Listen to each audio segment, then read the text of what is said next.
moving on. Question number 3 comes in here from Gina. Hi there, Gina. Thank you for being part of the amazing WiggyWam community and for sending in your question to us this week. So Gina says, as an estate agent, I'm having trouble converting leads into clients. What can I do to improve my conversion rate? Okay, Gina, well, that's a great question, nice and short and sweet. So thank you for that.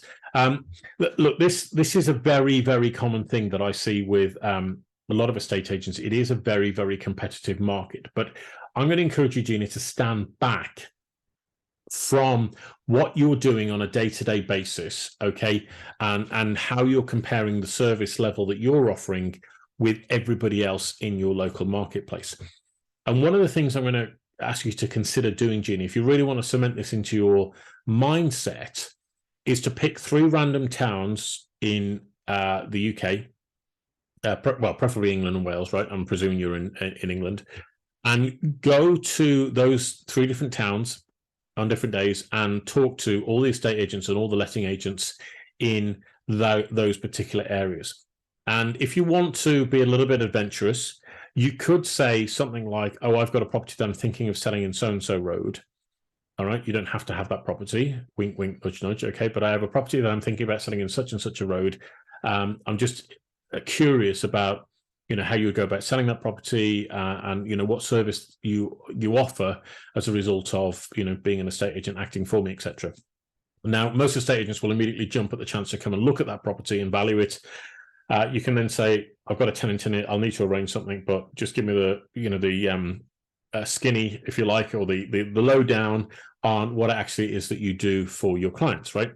And once you've spoken to, 5 or 10 agents in a town, and then you've gone to the next town, you've done it, and you've gone to the next town, you've done it, what you'll realize is that there's a lot of commonality and very few are doing something uniquely different to the majority. Okay. Now, again, I say this with a whole lot of love and respect because I hope and pray that if you're one of these estate agents that's also struggling with coming up with a differentiating factor, because what I've noticed, again, psychology is a weird thing with humans, right? So we tend to look around at what everybody else is doing and we tend to replicate it, right? So if you look at one of the examples is to go to a new housing estate and drive around there, and typically what you'll see is people that have bought a brand new house on a brand new estate, and then they've gone out and they've bought 1 or 2 brand new cars to sit on the drive, okay? And it's freaky the way the same people with the same psychology all end up living in the same area, right? And the reason I mention that is because from an estate agent's point of view, the only way you're going to achieve the elixir of being the best estate agent in your town and winning the best fees is by offering something different to your competition. Okay, there's no point being an also ran in the marketplace. What you have to do is to distinguish yourself significantly from everybody else that's operating. Okay, and the key way that you can do this is by sharing your knowledge and putting yourself front and center as the face of the company. Now, Gina, I'm suggesting that you are. It isn't suggested in your question, but I'm going to assume that you are the owner of the agency that you're looking at. But even if you're not, you can still do this, and I recommend you do this because I see a change in estate agency happening over the course of a couple of years where we're moving probably more towards a self-employed model. So building up your online presence is no bad thing, because should you decide to leave the practice that you're at the moment, okay, you can still take all that online content with you, okay? But all you're doing is you're demonstrating your knowledge and your expertise as an agent in your locality, and that provides a very, very, very valuable knowledge base for your potential prospects. Okay, now the other advantage is it gives people more of an insight into who you are rather than what happens for most people, which is, if you look at your current lead process, Gina, with respect, it probably looks something like client rings up for evaluation or sends you an email. Okay, you then get on the phone, you arrange the appointments, you turn up, you do the valuation, you send them a letter afterwards, and then that's kind of it, right? And you're a choice of 1 of 3 or 1 of 5 in your local area or more. And the problem is that user journey is very, very short. Okay, that customer journey is very short. with the interaction with you as an agent. Now, here's what I think would be a really smart thing to do, Gina. Let's say, for example, you spent a little bit of time analyzing what your sellers' biggest challenges and biggest problems are in getting their property sold and out, on the market, so that they can then move on to the next property. And you'll probably find from the many conversations that you've had over the months and years you've been an estate agent that there are many commonalities of problems and frustrations that people are facing, and you've got your own expertise to bring to the table, which is, the biggest issue that we find is, conveyancing solicitors not responding, for example, or people not knowing how to complete the TA6 and the TA10 form, or, problems with searches coming in, et cetera, so you have to get them in early. Now, all of this stuff, if you write, let's say, for example, you've got 10 common problems that sellers are facing, okay, put yourself front and center as the face of the company and write blogs about those 10 problems, okay? Create videos centered around those 10 problems, because I guarantee your clients are looking for a solution to those problems. And it's slightly backwards, I think, how most agents approach this, which is to not necessarily get the depth of understanding of what the client's situation is. And that's partly the client's fault, because if they're in a stressful situation, they won't necessarily share that with the estate agent up front, which is a bit naughty. But obviously, if they don't want to share that with you, there's not a lot you can do. But the point is, if you've built up a database of a number of blogs and a number of videos and all the rest of it, you now have a very valuable knowledge resource. So one of the things I'm going to encourage you to do is to go to WiggyWam.co.uk, okay, and have a look at the news section and the broadcast sections of our website.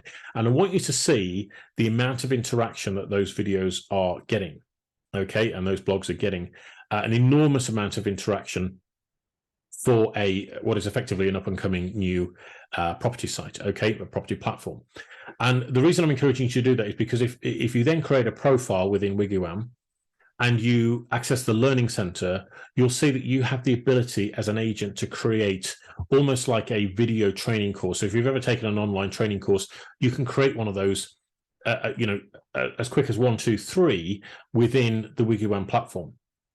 And the benefit of that, Gina, is that now you're starting to differentiate yourself from your competition, because here's what I never see. I have never experienced an estate agent do this. Okay. I have never seen them offer a value add, okay, to their service that makes it impossible to compare them with their competition. What do I mean by that?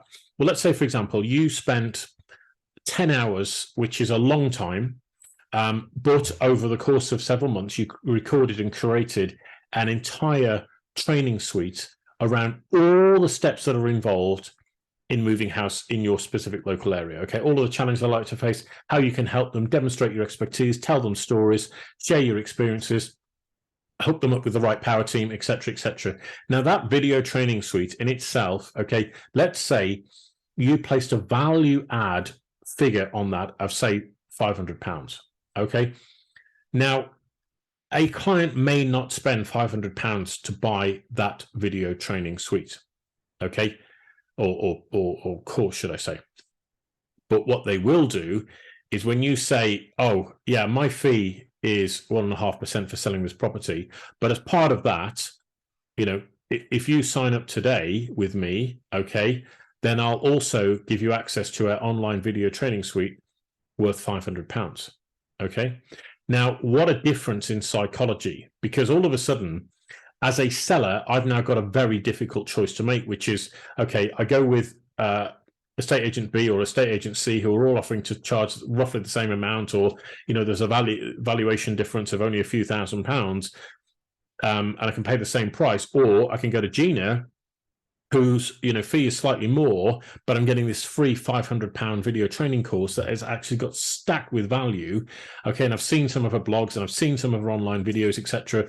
She definitely knows what she's talking about, and that brings up the emotion of FOMO, which is fear of missing out.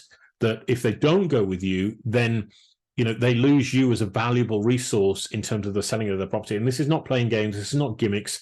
This is actually a cutting edge approach to marketing that I don't see any estate agents offering right now. I could be wrong. If you're doing it in the marketplace and you're an estate agent and you've got examples of this, send them through to me, because I would love to see them. But a lot of agents focus on, oh, we do accompanied viewings, or we'll put your house in the paper, or you'll be on a Rightmove premium client, or whatever else it might be.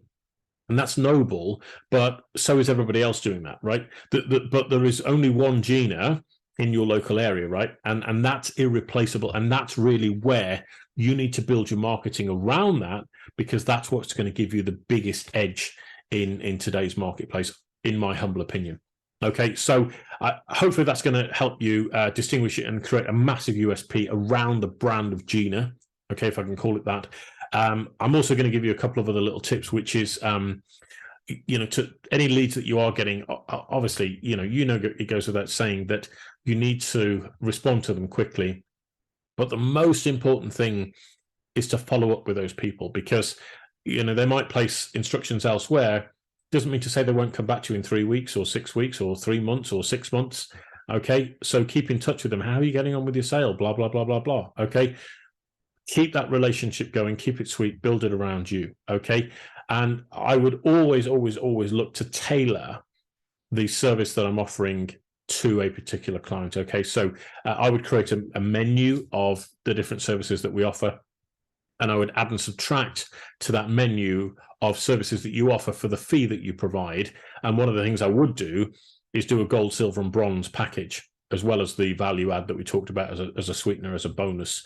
Okay, doing a bronze, silver, and gold package, again, differentiates yourself massively from the marketplace. Okay, and if you position that in such a way that, let's say, for example, silver is your most preferred package, okay, that gives you massive leverage to position that in front of your clients, but also allow them to see what value they're getting over and above the other packages that you have available. Okay, so hope that helps, Gina. I'm really excited to see what you can create off the back of that. So let me know if you want any more help and advice or input. By all means, send me through your gold, silver, and bronze packages that you created, and any sort of blogs or that sort of thing that you want to get posted on the site. We'd be delighted to have them posted up there. As I say, set up your account, do that straight away, or send them in to us, happy to help at WiggyWam.co.uk. That's happy to help at WiggyWam.co.uk, and we'll get them posted up there for you. Now, ladies and gentlemen, thank you so much indeed for joining me here on this webinar today. We are doing this same time, same place every week. So if you've got questions, concerns, comments, feedback, anything that you want to send in to us, there's a number of ways you can get in contact with us. The first is via email. Email address is happytohelp@wiggywam.co.uk. That's happytohelp@wiggywam.co.uk. Okay, you can send us your property questions or anything else to that email address. You can also get in touch with us through our website. That is at www.wiggywam.co.uk. That's WIGGYWAM.co.uk. You can access your free profile in there. You can view blogs. You can view our broadcasts that we put out every single week. There's a wealth of content and knowledge and information there. So I encourage you to sign up and get involved and start becoming part of the amazing WiggyWam community. You can also go to Twitter. Our Twitter handle is @WiggyWam_UK. So that's @WiggyWam_UK, where you can, again, get in contact with us via Twitter and send us your comments, feedback, questions, and anything else that you may have. Also, if you'd like to be a guest on a future episode of our webinars and our podcast, by all means, please get in contact with us. Send us an email, happytohelp@wiggywam.co.uk. And if you just put in the subject there, podcast guest, we'd love to have you on, share some knowledge and expertise with their community. And I'll look forward to hearing from you all very soon. So thanks ever so much indeed for joining me. And I look forward to seeing you again on a future webinar and podcast very soon. Take care.